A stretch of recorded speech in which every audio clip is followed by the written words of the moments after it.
I actually did a Black food entrepreneurship webinar in 2020 in the height of the pandemic, because one thing that we do know is that while many businesses suffered across the board, Black businesses, and more specifically, Black businesses in the food and beverage sector, suffered greatly. So I partnered with Eat Okra. It's an app that helps you find Black-owned food trucks and restaurants.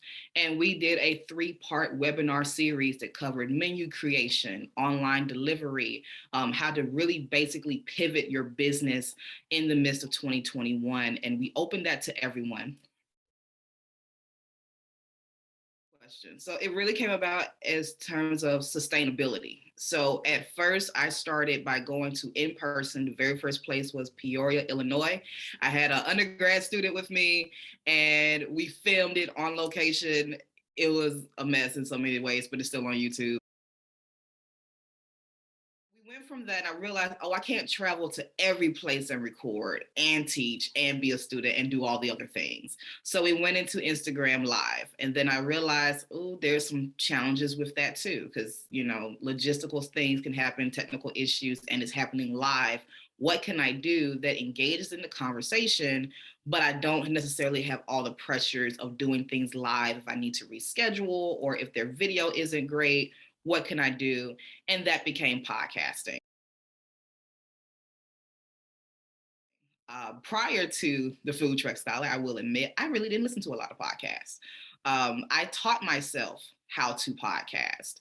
And now I'm in a place where I teach undergraduate students that had a course that I never had, how to podcast, and I coach individuals on how to do that. So I spent a lot of time digesting the content. I ate, think, and breathed podcasting. To be honest with you, Kat, I was scared. I was scared of, would anyone listen to this? Would food trucks sign up to this? Did I have the voice for it? Because every time I would research the content, I didn't see people who looked like me teaching how to podcast. So did I have the right look? Did I have the right voice? Was my voice too Southern? All of those things became a part of that hesitation, but we stepped forward, we pushed through, and now we're in 94 countries worldwide. It's been a lot of fun to do, and we're now going into our 4th season next month.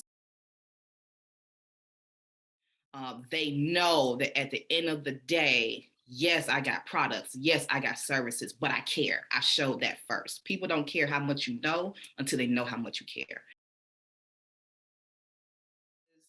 Create services that build a community. So we started with Instagram Lives, we put that on YouTube. Then we went into the podcast. Then we started doing webinar events. Then we started partnering with other people in the food truck industry that was app providers. Then we started bringing in people from food truck builders to be on the show. Now we've done the book. We just relaunched Keep Trucking University, that will be our one-stop shop for courses. I'm in the process now to pitch for a grant so that we can release our app. And our app is going to be like something that we've never seen for the food truck industry. So think about how you can build a community around what your followers and listeners need. I had a Instagram Live, and only 4 people tuned into that live when I first started. Only 1 person stayed throughout. By the end of that talk, he immediately inboxed me and said, "You have no idea how much I resonated with that. His story was just like mine. I needed to hear that." And in that moment, it changed how I thought.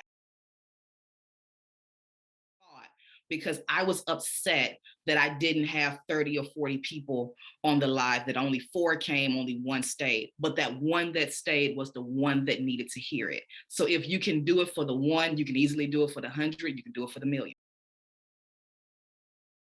So right now, as we're ending Black History Month, I'm waiting for a text. I've just signed the contract. Ebony Magazine, for those who don't know, that is the oldest Black magazine for Black history and culture and life in itself, is streaming some of my YouTube content to close out Black History Month.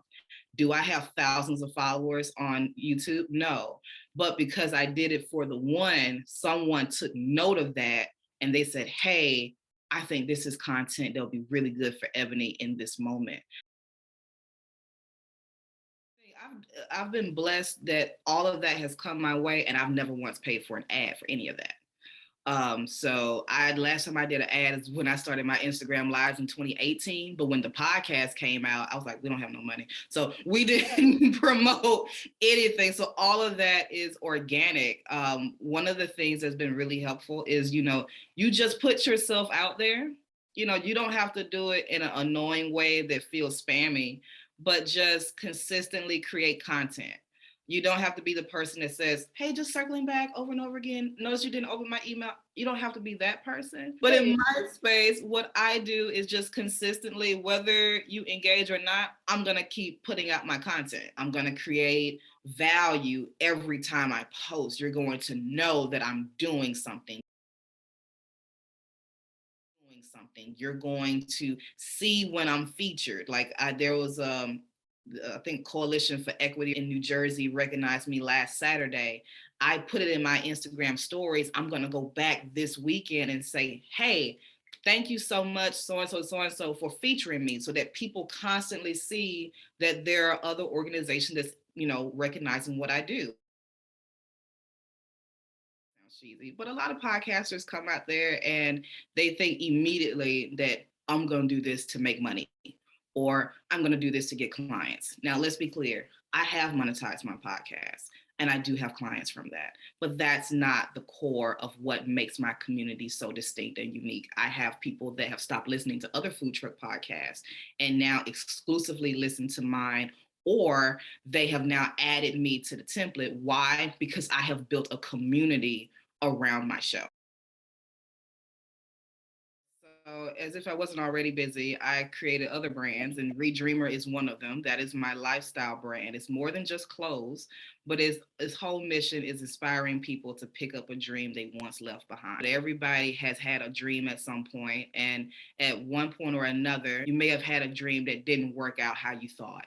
And because it didn't work out how you thought, you may have had the hesitancy or the fear to step out and dream again. And then last year, I released my first book, which is Before You Launch a Food Truck, 8 questions every aspiring food trucker should ask. What I'm very passionate about is I want it to not just be a book you read, I want it to be a book that calls you to take action. So in each section of this book is actually places where you can take notes. That way, once you're done with this, you have a plan of how to just not only get rolling, but keep trucking. I'm all about don't just read it, do it. Easy. A lot of people thought I was crazy. And a lot of times I thought I was crazy.